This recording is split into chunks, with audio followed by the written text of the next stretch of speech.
뉴스로프 타임즈 2023년 4월 10일자를 진행하도록 하겠습니다. 하단에 나와 있는 내용 참조해 주시고요. 10조 전기차 공장 한국 1000억 미 3조 혜택 한국에 왜 지어요? 조선비즈 박진우 기자의 보도 내용인데 밑에 거는 아이오닉 5가 만들어지는 현대차 울산 공장 내용이고요. 오른쪽 거는 허머 전기차를 생산 중인 GM 디트로이트 공장 사진이 되겠습니다. 그리고 이것은 그 미국 텍사스 오스틴 테슬라 기가 팩토리 공장이 되겠어요. 서울경제 한이 글로벌 전기차 패권주도 현대차 정부 원팀으로 뛴다 하는 뉴스들이 나왔습니다. 그리고 한국 GM, 한국 사업장, 르노코리아 등 외국 기업은 현재 국내 전기차 시설 투자 계획이 없다. 국내 유치가 추진되고 있는 테슬라의 전기차 공장 기가 팩토리도 최종적으로는 한국이 아닌 다른 지역에 구축될 전망이 크다. 이미 테슬라가 세제 혜택은 물론이고 지하자원이 풍부한 인도네시아에 공장을 짓기로 결정했다는 얘기가 나온다. 이런 뉴스는 그 앞장에 먼저 얘기한 미국의 혜택이 되는데 미국의 공장을 줘도 한국 정부에서 그 지원을 해주겠다. 뭐 이런 얘기가 되는데 그러면은 그 국내에는 공장을 안 짓냐 하면은 똑같은 아까는 조선 비즈의 뉴스였고요. 조선일보 쪽에서는 현대차 29년 만에 국내 새 공장 건설한다. 전기차 상강교두보 만든다. 해가지고 역시 국내에서도 일부는 투자를 공장을 짓는 것 같습니다. 현대차 그룹이 11일 기아 화성 전기차 전용 공장 기공식과 함께 국내 전기차 분야에 24조 뒤에 기억이 안 나고요. 투자 계획을 밝힌 것은 전동화라는 글로벌 자동차 산업의 격항 위에서 주도권을 놓치지 않겠다는 강력한 의지를 드러내는 것이라는 분석이 나온다. 뭐 이렇게 해가지고 뭐 제목이 어떻든 미국에도 짓고 그 다음에 한국에도 짓고 그렇다 한다는 얘기죠. 비가 왔다. 강릉 산불 379헥타르 태우고 8시간 만에 진화. 자, 이 뭐 진화된 뒤에 그 모습들을 그 사진에 좀 찍힌 거고요. 이것은 그 코리아 헤럴드에서 그 드론으로 높은 데서 진화된 이후에 지금 그 연기가 있는 모습들을 그 찍은 것 같습니다. 그래서 오늘 그 산불 피해 강릉을 특별 재난 지역으로 지정했다라고 이렇게 뉴스가 나오는데 저는 항상 그렇게 하죠. 그 일기예보도 봤습니다. 그리고 안전 문자도 봤는데 강풍주의보가 났었는데 이렇게 강풍주의보가 있다면 그런 뉴스들이 전 국민한테 요즘은 코로나 때 이후로 안전 문자들이 휴대폰에 있는 사람들한테는 다 가는 거로 알고 있는데 이렇게 그 요즘 약간 건조했었죠. 그러함에도 그럴 때일수록 우리가 그 다 각자가 그 산불 조심을 해야 되는 그런 예방 캠페인도 뭐 다들 그 소방청에도 했었고 뭐 할 텐데 이렇게 그 이 강풍이 부는데 이 산불이 나니까 진화에 그 매우 그 힘이 들었을 것 같아요. 근데 그 제 개인적인 생각으로는 항상 요즘은 이제는 우리나라가 뭐 그렇게 안전한 나라도 아니고 항상 방화 여부나 뭐 예를 들어 테러의 한 행위로서 어, 이 말하자면은 어떤 그 이 불순분자라든지 이런 측면에서도 항상 주의를 두고서 그 뭐 결과에 대해서 이렇게 조치한다 뭐 그런 게 중요한 게 아니고 산불의 원인이 뭐냐를 추적하는 그런 게 필요하겠죠. 그래서 그게 사람에 의한 인재가 아니고 자연적인 어떤 그 화재다 그런다면은 우리나라가 그렇게 밀림같이 팽창하고 자연발화되는 산불이 나는 나라냐? 그것도 좀 의심을 해볼 만하기도 하고요.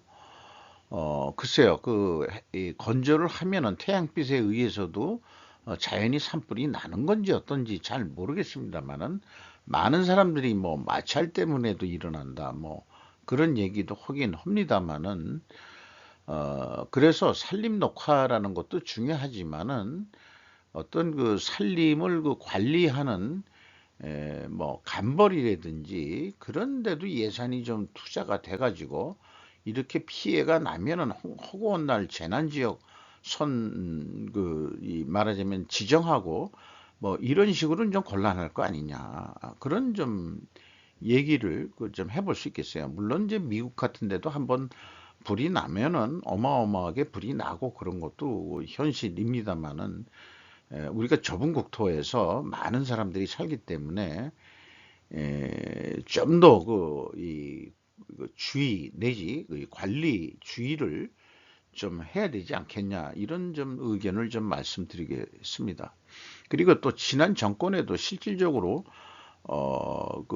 이 중국인이 그 산불 방화했다는 그런 뉴스도 접한 적이 있기 때문에 더더욱 그렇습니다. 대미 수출 20년에 대중 수출 앞질렀다. 부총리죠. 그 중교육서 많은 흑자 보는 시대는 이미 지났다. 뭐 제가 개인적으로도 이제 중국에서 탈피해야 된다는 얘기를 누누이 그 스르프 타임즈 방송을 통해 가지고 말씀을 드렸는데 수치적으로 이렇게 그 이제 나오고 있네요. 대미 수출 30.5달러, 32.1% 껑충 뛰고 대중 수출 26.7달러, 억 달러, 31.9% 급감했다. 2003년 6월 이후 238개월 만에 미가 많아졌다. 추경호 한국 경제 반등 기회 안 줄 것. 중국 애들이 안 주겠다고 해서 안 주게 되는 거 모양이죠. 이 무역 경제가 참 한심한 얘기가 되겠습니다. 수입 수출 웃돌면서 적자 250억 돌파. 현재 4월 달인데 아마 3월까지 벌써 250억 적자가 된 모양입니다.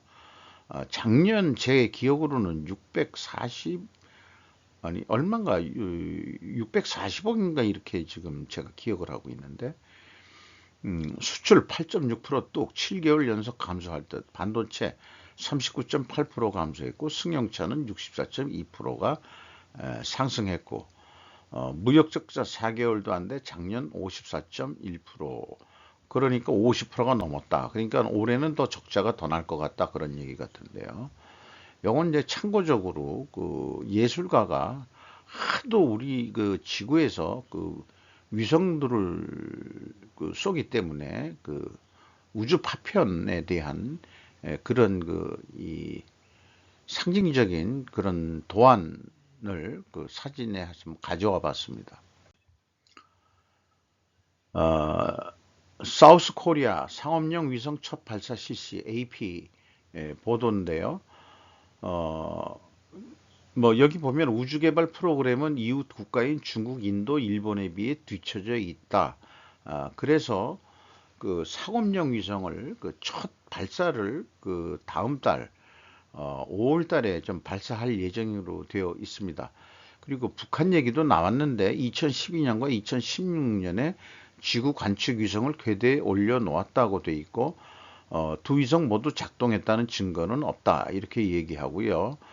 북한은 두 번의 발사로 인해 북한에 금지된 장거리 미사일 기술에 대한 위장 시험으로 보기 때문에 국제적인 제재를 받았다. 이런 소개도 좀 하고 있네요. 독도 보도를 둘러싸서 한일 간 긴장이 다시 고조되다라고 여기 뭐 언론 매체에는 인용을 안 했습니다만 아마 헤럴드 경제로 기억이 납니다. 그리고 야후 첫머리 첫 기사에 오늘자에 잠시 떴습니다. 김정은 핵 확장 공언, 김정은이 군 고위 관리들을 만나 북한의 전쟁 준비에 대해 논의했다고 국영 언론이 화요일 날 보도했다. 긴장은 장기화될 것 같다. 뭐 우리 뭐 당연 70년 동안 계속 긴장을 해온 거나 마찬가지죠. 뭐 가끔 북한과의 대화, 그다음에 지난 정권은 뭐 종전 선언 어쩌고 저쩌고 그런 것까지 어떻게 강행하려고 그랬는데 그게 안 되는 거죠. 그런 상황이 계속 70년을 지금 흘러가고 있습니다. 이건 영화인데요. 괜찮아요, 미스터 브래드. 2017년 남들과 비교하면서 우울해질 필요가 없음. 제가 물음표를 좀 했는데 그 영화 비영리 단체를 운영하는 그 주인공 이름이 브래드인데 자기 자신의 그 처지를 매우 비관적으로 하면서 생각하는 내용들인데 이게 한 번쯤 누구라도 다 생각해 볼 수 있는 뭐 대학교를 나온 거로 되어 있지만 친구들하고 비교했을 때 항상 잘된 친구하고만 비교하니까 자기가 우울해지고 우울증도 생기는 것 같고 어쩌고 저쩌고 뭐 했는데 나중에 그냥 그 심리적인 안정을 찾았다 하는 그런 그냥 드라마예요. 근데 유명 그 배우가 또 출연을 해가지고 했는데 그 중에서 아들 그 친구 여자 친구하고 대화하는 장면이 있는데 그 음악을 하는 그 여자 친구지만은 대화를 하는 중에서 그 봉사활동을 하는데 그 아버지한테 하는 얘기가 정말 가난한 사람들을 알긴 하세요? 뭐 이런 질문을 하면서 그러면서 자기가 느낀 게 이제까지 비교하고 싶은 대상하고만 비교하고 있다는 사실을 깨달았다. 그리고 또 친구들을 직접 만나고 뭐 해보니까 다 걱정거리 있는 거고 나름대로 자기를 지금 인정하는 마누라가 있고 그러니까 초장부터 마누라는 아내에게 우린 인생 끝난 인생이야 그랬더니 아내가 잠자리 침대에서 사랑해 제발 닥치고 잠이나 자 이렇게 하듯이 그냥 평범한 삶을 그렇게 만족하고 자족하면서 열심히 사는 아내의 상도 나와 있습니다. 이런 영화를 보면서 가로친 게 이제 제 그 생각인데요. 사회, 소셜이란 단어는 기업과는 다르다고 생각했었다. 그래서 비영리 단체와 법인에 대한 학습도 했고 현실에 참여해 보기도 했다. 현재의 사고방식은 비영리 단체라고 해도 최종 목표는 사회적 기업이란 것이고 그것이 사회적 경제의 상징인 협동조합이 된다. 이렇게 저는 지금 인식하고 있습니다. 실제 활동도 일부 해봤었고 그런데 사회적 기업은 일반적으로 의사결정이 1인 1표인데 여기서 허상을 뚜렷하는 생각에 미치게 됩니다. 저는 목소리 큰 놈이 주도하게 되어 있어서 그렇습니다. 그러니까 1인 1표라는 아니 1인 1표가 아닌 1원 1표가 이 주식회사 형태가 오히려 더 공정한 세상이라고 저는 생각을 바꾼 사람입니다. 그렇지만은 그 협동조합도 그 사회적 경제라는 측면에서는 가능한 거지만은 의사결정을 1인 1표로 한다 하더라도 협동조합이고 사회적 기업이라는 이름을 그 만약에 우리나라에서도 그 뭐 인증제도가 있고 그런 모양인데 저는 뭐 사회적 기업이라고 이름을 붙이든 어떤 기업이라고 이름을 붙이든 에, 돈을 벌어야 된다는 그 생각, 그 생각에는 변함이 없습니다. 그러니까 미사여구를 갖다 붙이지 말고 좋은 일을 하면서 돈을 벌어라. 이렇게 얘기를 하고 싶어요. 적법하게. 그리고 뭐 모금 활동이나 뭐 이런 거로 연명하지 말고 스스로 사회적 기업이라고 하면은 직접 그 기업이라는 이름을 붙이려면은 사업 활동을 해야 된다는 거죠. 그러니까 우리가 TV 선전에 뭐 유니세프 같은 뭐 이런 거 계속해서 뭐 모금 방송 같은 거를 하고 그러는 거에 대해서는 저는 좀 식상한 편입니다. 또 그렇게 그런데 도와줄 만한 마음도 없고요. 또 그런 경제력도 뭐 아무리 작은 돈이라 하더라도 그게 여러 군데라고 그러면은 그것은 어, 뭐든지 쓰는 돈은 들어오는 돈하고 생각해 봐서 해야 될 거라고 그런 생각도 좀 해보는 그런 영화 한 편이었습니다. 요 내용은 그 LG화학하고 롯데케미칼 에, 방송을 할 때 따로 좀 말씀을 드렸습니다. 에, 황사에 잠긴 중베이징 1년에 한 번씩 나오는 그런 뉴스들인데요. 한반도 영향 미세먼지 최악. 요런 사진들이 있어요. 또 노컷뉴스에도 최악 황사 덮친 중 기후변화 지적하며 슬쩍 몽골 뭐 이런 얘기도 있는데 작년에 봤던 거는 그 화생방 마스크를 쓴 사람도 있고 이게 뭐 베이징 거린 것 같긴 합니다만은 완전히 이렇게 그 이 뭐 눈만 보이면서 그렇게 가는 거. 그뭐 이런 뉴스를 보면서 뜬금없이 이런 생각을 해봤어요. 중국을 피해 한반도로 온 조상들이 아니고 아마 그 중국 놈들이 한때 쫓겨가지고 온 게 아니고 기후 변화로 그쪽 몽골이나 또 그 내몽골 쪽 이런 쪽이 기후 변화로 사막화되면서 옛날에 북방에 살았던 그 유목 민족 출신인 우리나라 그 조상들이 한반도로 내려온 거 아닌가 하는 그런 뜬금없는 또 생각을 해보게 됩니다. 요건 다른 측면에서 또 현재 최근에 또 다른 데서 가져온 이런 데서 이게 베이징 북경이라고 한다 그러면은 이런 나라에서 어떻게 살까 하는 그런 걱정이 있어요. 그 영향이 뭐 우리나라까지도 미치고 일본까지도 미치는데 그 우리나라에서 인용한 그 중국 황사가 확산된 지도에는 한반도하고 일본은 깨끗하게 그려져 있습니다. 그래서 제가 그거는 인용을 안 했습니다. 그게 중국 애새끼들의 심보예요. 그래서 일본 거를 나중에 소개를 할 겁니다. 그 황사가 퍼지는 그 이 면적이라든지 그런 지도는 나중에 설명하겠습니다. 콩고 민주주의 공화국은 중국적으로 치우친 광산 거래를 감사 중이다.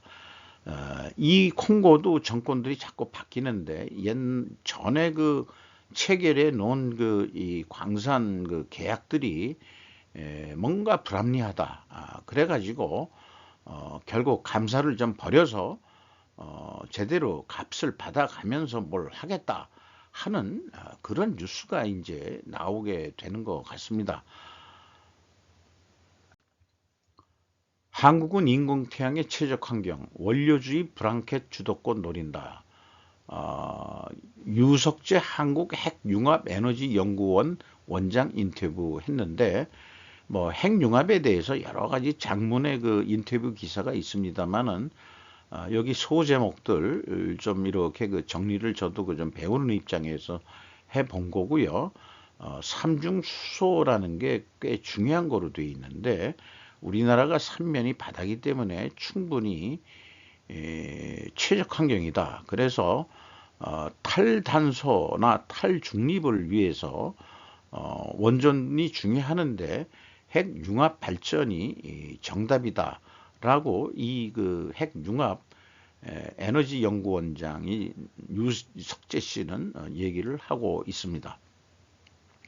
우리나라가 잘 지금 세계 선두에 서서 연구를 하고 있다. 이렇게 이제 또 좀 표현을 하고 있습니다. 포스코 1 혼다 전기차 심장 부품 책임진다. 공급 협력 계약을 한 것 같아요. 그래가지고 포스코가 그 혼다에 제공하기로 한 것은 포스코는 자동차 친환경 강판, 구동 모터, 전기 강판 이런 거를 공급을 하고 포스코 퓨처엠 옛날 포스코 케미칼이었죠. 양음극재, 전고체 배터리 소재, 배터리 재활용 분야에서의 협력을 논의하는 거로 이렇게 해 있고 미국의 IRA 돌파구는 한국 배터리라고 그 혼다가 필요해서 먼저 연락이 와서 이렇게 됐다는 얘기입니다. 버핏이 영원히 살아남을 기업이라면 사들인 일본 주식은 모두 무역회사들입니다. 일본의 무역회사는 안 망할 것 같다. 그래가지고 대만의 TSMC는 팔아치고 이 일본의 그 무역 상사 5군데 줄을 계속 사모으고 있다. 이런 뉴스가 나왔네요. 그리고 그 연합뉴스 쪽에서 중국제정치 전문가라고 이름을 붙였는데 대만과 평화통일은 중국인의 가장 큰 소망이라는 제목으로 이게 웬 뜬금없는 그 이 평화 무드 정책을 일반 그 전문가 이름을 통해 가지고 무슨 간담회가 기자협회가 주관한 그 간담회에서 대만하고는 평화적 통일을 원한다. 이런 이제 메시지를 오늘 처음 내보내는 것 같아요. 요즘 너무 긴장이지만은 이거 위장 전술일 수도 있을 것 같고요.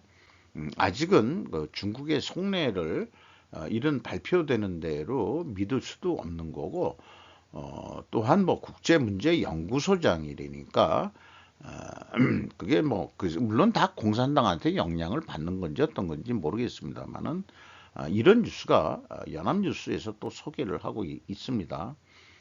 중국의 슈퍼부자들은 그들의 자산으로 투표하고 있으며 시 주석의 정권에서 도망치고 있다. 이미 뭐 여러 뉴스에 나온 얘기입니다만은 공동 부유라는 이름으로 이 재벌들이나 뭐 중국에서도 재벌이 있는 거죠. 공동 부유 이름으로 등등 해가지고 또 뭐 국영 회사도 있지만은 민간 회사도 많이 컸던 거는 사실인데 그게 이제 옛날에 보면은 그 중국이 공산당이 뭐 세 가지 파가 있잖아요. 상하이방이 있고 그다음에 태자당이 있고 그다음에 이제 그 공청당 세 가지로 얘기하고 있는데 시진핑 산연민이 되면서 다 시진핑파 그 태자당으로 뭐 7인 위원회가 다 싹쓸이 하면서 그 중국을 대표했던 경제 구역인 상하이 이쪽 그 출신들이 다 망하고 그들이 장악했던 어떤 기업들 다 죽이고 그러는 거 아닌가 그런 생각도 들어갑니다. 그래서 결국은 중국의 부자들이 우선은 빨리 넘어갈 수 있는 데가 싱가포르 거기 중국 사람들이 많이 사니까 그래서 이 싱가포르도 요즘 고민이라고 하는 뉴스가 이미 나온 적이 있죠. 그래서 그 투자 이민 뭐 이런 걸 받아들이는데 뭐 그 금액을 상한한다든지 뭐 이런 식으로 해가지고 인구의 4분의 3이 한족이다 이렇게 얘기하는데 원래 그 화교라고 하면은 북경 뭐 이런 데서 살던 사람들이 아니고 양자강 이하의 남방계통에서 살던 남방계 그 중국인들이니까 실질적으로 이 보통 정치는 북방 쪽에서 그 전체를 다스렸기 때문에 실제 한족 화교하고 중화족하고는 그 과연 같은 거냐 그것도 좀 문제가 있을 것 같아요. 한국은 일본 여행 열광, 제주 바가지 요금에 안 간다. 일 매체 분석. 어느 매체냐면 데일리 신조라고 이름 들어봤습니다. 그것을 인용을 했는데 저도 평생 제주도는 2번뿐이 안 가봤습니다. 그런데 좀 비싸요. 절에도 안 가요. 그 같은 가격이면은 일본 갑니다. 저도 우리나라 바가지 요금 이거 지금 일본은 뭐 30년 동안 잃어버린 30년이라고 그래서 물가가 좀 싸긴 싼 건데 또 엔화 가치도 떨어져 가지고 우리 돈 가져가서 아주 그 저렴한 가격으로 즐길 수 있는데 우리나라 요즘 뭐 음식을 하나 먹으려 그래도 너무 올랐어요. 너무 올라가지고 그건 뭐 어디 그 이제 관광지 가면 더 비쌀 거 아닙니까? 그러니까 어디 가고 싶은 생각도 없고 돈도 들어가고 그렇습니다. 그래서 일본 쪽에서 나온 그 황사를 보면은 중국 애 새끼들이 그려놓은 거는 지들 황사 이게 국경 넘어서 일본하고 한반도는 말끔하게 그려놨는데 일본 쪽에서 이번에 그 황사 이동은 한국을 통해서 그 이 좀 짙은 색이 좀 농도가 짙은 건데요. 그 이쪽에 뭐 기압 전선으로 해서 여기서 무르고 있는 건지 모르지만은 일본 전국으로도 이렇게 퍼졌다 하는 것까지 나오고 있습니다. 저는 이렇게 이 편서풍 뭐 이런 식으로 해서 한반도를 경유해서 뭐 큐슈 지방 정도나 내려가는 거 했더니 뭐 이렇게 동쪽으로까지도 번지고 있네요. 그러니까 피해란 중국한테 이걸 보면은 저는 이거를 중국의 침공이다 이렇게 얘기를 하고 있는 거죠. 무력으로만 침공이 아니고 천재 기후로도 그 중공 뭐 본인들도 괴롭겠지만은 이거 하려고 그러면은 제 생각에는 그 고비 사막이나 그 내몽골 쪽의 그 사막 지역을 그 경제 발전한 돈들을 무슨 뭐 1대1로 이따위 하지 말고 우리나라처럼 산림 녹화라든지 또 뭐 그렇게 좀 나무 심기 운동도 하고 그런 거를 중국이 먼저 했어야 되는 거 아니냐. 그리고 공업화를 통해 가지고 너무 이 황사가 어차피 자연현상으로도 일어나지만은 공장 불뚝에서 나오는 그런 그 오염 미세먼지까지 혼합해 가지고 넘어오기 때문에 한반도하고 일본 열도가 더 피해를 본다. 그러니까 한중일 환경장관들 회의를 하더라도 중국 애새끼들이 그 얼마나 건방진지 니들 나라에서 발생하는 오염먼지가 더 문제다 하는 식으로 또 한국 서해안에서 이 화력발전소들이 많아서 한국의 오염먼지는 한반도 내 문제지 자기들하고는 관계가 없다. 아, 이런 식으로 건방진 난 그런 그 이 정치가 아니고 환경 이런 문제만 하더라도 중국은 주적이에요, 주적. 왜 일본 드라마는 세계적 히트가 어려운지 최후의 나라 앨리스가 제시, 최신 엔터테인먼트의 절대 조건, 하세야가 도모코라고 뭐 드라마 그 텔레비전 업계에 뭐 전문가 있는 모양인데 이 최후의 나라 앨리스라는 게 나름 넷플릭스를 통해서는 아시아 쪽에서는 히트를 한 그런 겁니다. 그래가지고 어, 왜 일본 드라마는 세계가 히트가 어려운지 이런 그 내용들을 그 썼는데 말하자면은 최후의 나라 앨리스가 어느 정도 된 것은 일본 각지에서 선발된 로케이션에 대한 강한 조건, 200개의 컨테이너를 나열한 악권의 영상이 태어났고 일본 각지의 필름 커미션이야말로 그림자 주역이고 대규모 세트나 최신의 촬영 기술에 예산을 던질 필요가 있다. 그러니까 자본 투자도 하고 옛날 그 일본식의 영화를 보면은 다소 일본적이고 또 동남아시아 쪽에서는 맥혔는지 모르지만은 한국이 나름대로 근데 뭐 그럼에도 불구하고 한국 드라마가 이 히트치고 했던 것은 대장금 때부터 히트를 또 쳤고 그다음에 뭐 일본에는 뭐 가을 연가인가 뭐 이런 거 어쩌고 저쩌고 했는데 자관 그런 기회도 홍콩이 중국에 넘어가면서 우리 사실은 홍콩이 그 동남아 그 이 문화를 주류를 좀 끌었었죠.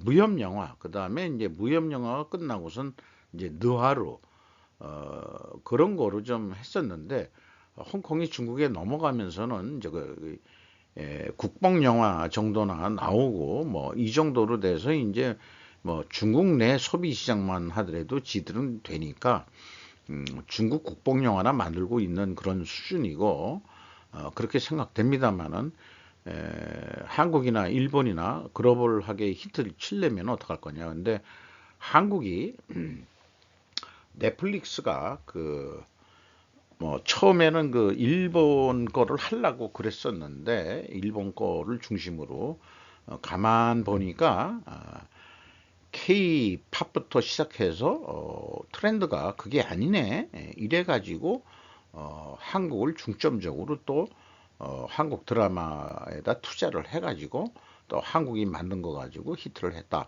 뭐 이런 부분도 있긴 있습니다. 네. 제가 알기로는 그렇습니다. 인간의 다양한 능력을 갖고 있지만 성공의 필수적인 인적 자본이 될 것은 그 중에서도 매니저화라고 그랬는데 매니지먼트 관리 가능한 것만 해라 이런 뜻으로 보입니다. 심플하고 합리적인 인생 설계보다 뭐 이런 표현을 했는데 왜 이렇게 이거를 인용했냐 그러면은 컨플릭트라는 용어가 나왔어요. 이게 이제 일본 쪽에서는 충돌로 번역을 한 모양인데 그 조직 생활을 하다 보면은 job 그 태스크 이 타스크라고 그러면 어떤 목표라고도 볼 수 있겠죠. 그런 일 중심의 이 대립 갈등이 생기고 인간관계에서도 대립 갈등이 생기는데 이런 그 충돌을 성과로 바꿔야 된다. 오히려 그 충돌이 있는 곳에 그 성과를 내는 방법이 있다 하는 것이 마치 제약이론 경영에서 얘기하는 거하고 똑같은 얘기인데 이게 일본에서 나온 책이 아니고 번역된 거니까 아무래도 이런 제가 학습한 제약이론 경영에 관련된 책인 것 같아 가지고 한번 그 기사를 가져와 본 거고요. 요거는 인적 자본에 대해서 글을 쓴 사람이 이 사람이 거기서 또 인용한 거고 이 사람이 주장한 것은 금융자본, 인적자본, 사회자본, 세계자본 중에서 인적자본이 중요하다. 이만을 그 인적자본을 매니지먼트 해야 되는데 우리가 살아있는 시장 경제에서는 성공은 최종적으로는 돈으로 평가되는 게 현실 아니냐. 오늘 그쪽에 이 사회적 활동을 뭐 비영리 단체를 운영하는 그런 영화도 소개를 했습니다만은 결론은 사회적 기업이라 하더라도 돈을 벌어야 된다는 게 저의 또 주장이었고 이렇게 같은 생각들이 많이 가지고 있는 게 있습니다. 그것이 꼭 많은 돈은 아니더라도 남한테 손을 벌리지 않게끔 자립해서 생존할 수 있는 그런 수준까지는 관리가 돼야 되는 게 아니냐. 그래서 뭐 꼭 성공이라는 게 돈을 왕창 버는 거가 아닐 수도 있지만 현실적으로는 어느 정도 평가를 받을 수밖에 없는 게 현실이니까 자기 자신이 지닌 어드밴티지를 어떻게 자기가 잘 관리하느냐의 문제다. 이렇게 좀 결론을 내는 그런 지병사 온라인이니까 지병사 자체가 도서 출판하는 언론 매체인 거로 알고 있습니다. 이상 4월 12일자 오늘 하나는 시긴트 특집으로 하나 방송을 했고요. 평상시 생전 편집 뉴스를 오늘 하나 또 모아봐서 마지막 방송을 끝내는 것으로 하겠습니다.